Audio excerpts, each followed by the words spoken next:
Now, I want to get busy on the first couple of subjects for today. Everybody that's okay, say I'm okay.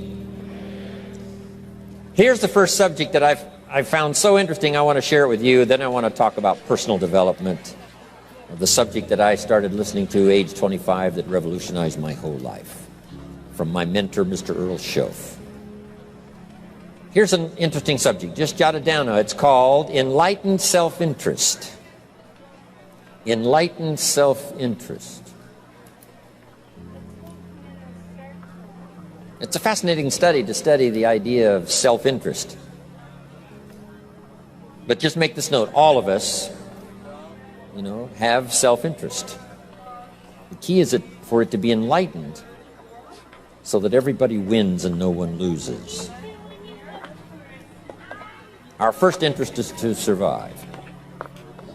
What does it take to survive? Our second interest is to succeed.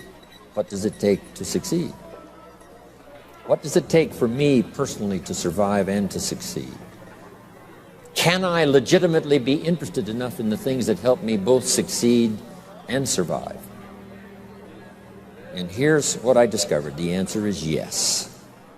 It's possible to exercise self-interest, but to do it in such a way that no one loses, everyone benefits.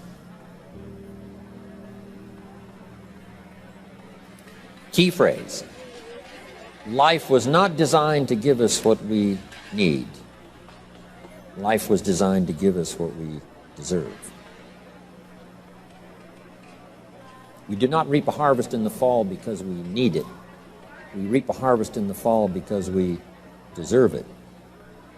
Not necessarily from a moral standpoint. Of course, there are some moral laws as well, spiritual and moral laws. But just the basic laws that simply say if you wish to reap, you must plant. So jot this down. Reaping is reserved for the planters. And the reason they reap is because they deserve it. They're the planters. They deserve to reap. Interesting Bible phrase that says, if you keep knocking, you'll find open doors. Good phrase to jot down. If you keep knocking, you'll find open doors. Doors of opportunity. Doors of a chance to meet someone. Doors open for association. Doors open to find someone special. Doors open to find a unique business colleague. If you keep knocking, the phrase says, doors of opportunity are open to those who continually knock. So we don't find open doors of opportunity because we need them. We find them because we deserve them. Only those who knock deserve to find an open door. But the promise is, if you continually knock, you'll find doors of opportunity. It says, if you search, you will find. So make the note, it's good. Finding is reserved for the searchers because they deserve it. Now, at first they may have needed it, but they now know that just needing it is not sufficient. But if they need it, now they must qualify for it. The reason why you're going to be blessed with good ideas this weekend is because you've come searching. You've gotten on an airplane to come searching. Got in your automobile to come searching. You got here searching. Now you're ready to receive. And for those who search, they will find answers. They will find plans, imagination to stir yourself into action for future benefit. So if you search, to find a good idea, you must go looking and searching. You've got to go to church. You've got to go to class. You've got to go to the seminar. You've got to go to the library. You've got to go to the books if you wish to find. Rarely does a good idea interrupt you. Rarely. But if you will search, you will find. So we get not what we need, but we get what we deserve. It says if you ask, someone has an answer. If you keep asking, the answers belong to you, because by virtue of asking, you have qualified. So we don't get what we need. We get what we deserve.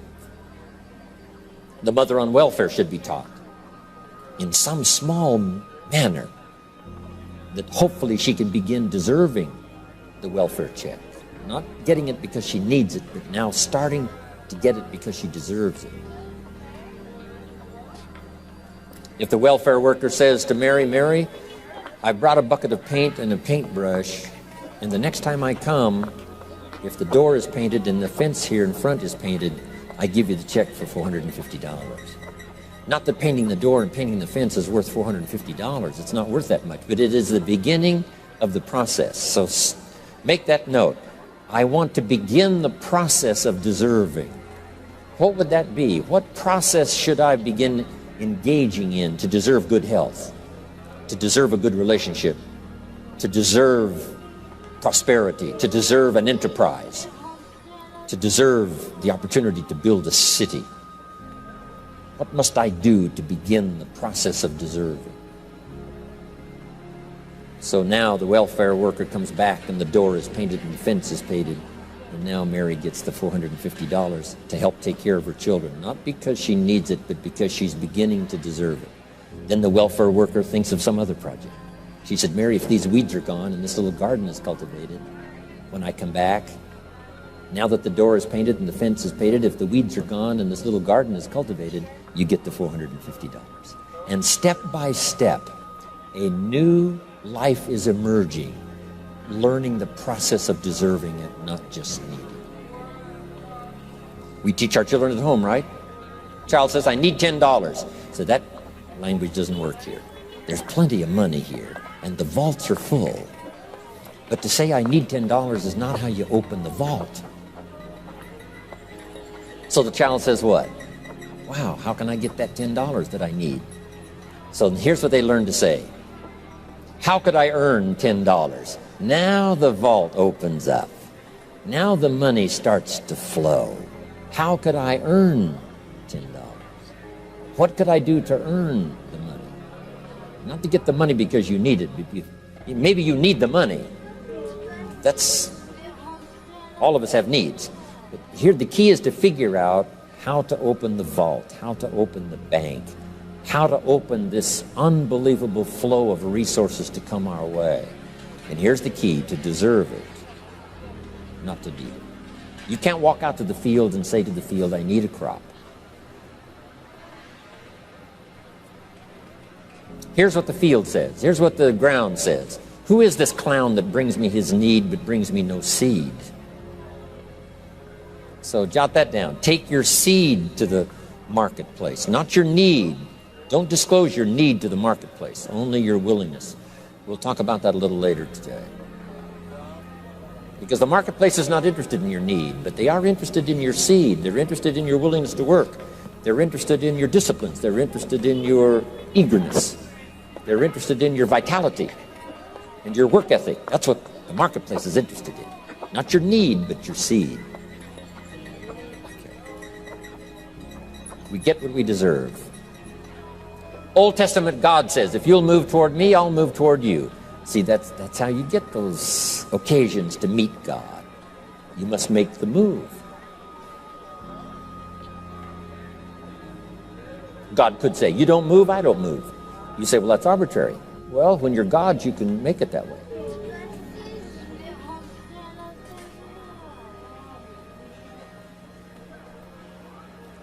So, the law says if you wish to receive, now let's talk about enlightened self-interest. If you wish to receive, and we would call the wish to receive self-interest. But if it's enlightened self-interest, here's what it says. I understand that in order to receive, I must give. Receiving is reserved for those who give. Receiving is not reserved for those who need it. It's reserved for those who deserve it.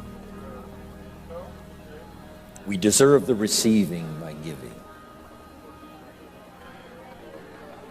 In fact, there's an extraordinary phrase in this little context, and here's what it says. It's better to give than it is to receive. Now, the uneducated person would find that difficult to ponder.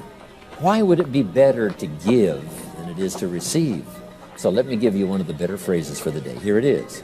Giving starts the receiving process. So of course it's better to give than it is to receive. How much receiving do you wish? You must start the giving process. For me to receive my additional fortunes for the future, not necessarily for the money, because I don't need the money. I take the money, but I don't need the money. But here's what I do need. For someone to say, a year from now, 5 years from now, Mr. Rohn, that seminar helped to change my life.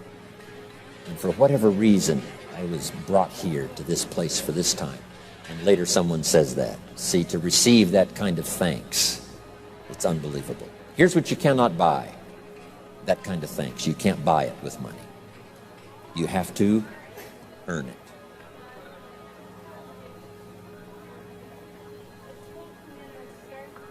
Now let's expand a little further now. It's called the law of riches and wealth. In our own self-interest, if we wish to be rich and wealthy and prosperous and healthy and all the valuable things we can think of for the human experience, how could we get there? It's understanding the law of enlightened self-interest and the law of deserving. The question was asked in the Bible, how can we be great? What is the key to greatness? Great wealth, great return, great accolades, trophies to put on the mantle above the fireplace. How can we get great respect, great riches, great abundance for ourselves? How can we get that? And the answer was given, and here was the answer. Find a way to serve. Find a way to serve the many. So I paraphrase it to read this. Service to many leads to greatness. Service to many leads to greatness. Someone says, well, about the best I can do is take care of myself. That's okay. Self-care, has its own reward, but it's very limited. Somebody says, I can't be worried about other people's problems. I got enough problems of my own. That's okay. Self-defense is okay. Self-preservation is okay, but it has a very limited reward. If you wish to change that into abundance and prosperity and uniqueness, then here's what you must do. Help solve other people's problems. Help find answers for someone else, not just for yourself, but for someone else. And in that kind of service, you now begin the process of greatness.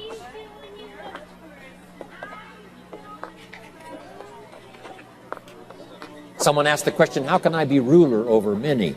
How could I manage a lot of people? How could I be the leader of a vast movement or enterprise? Here was the answer. Nothing wrong with that wish. We call that self-interest of the highest kind.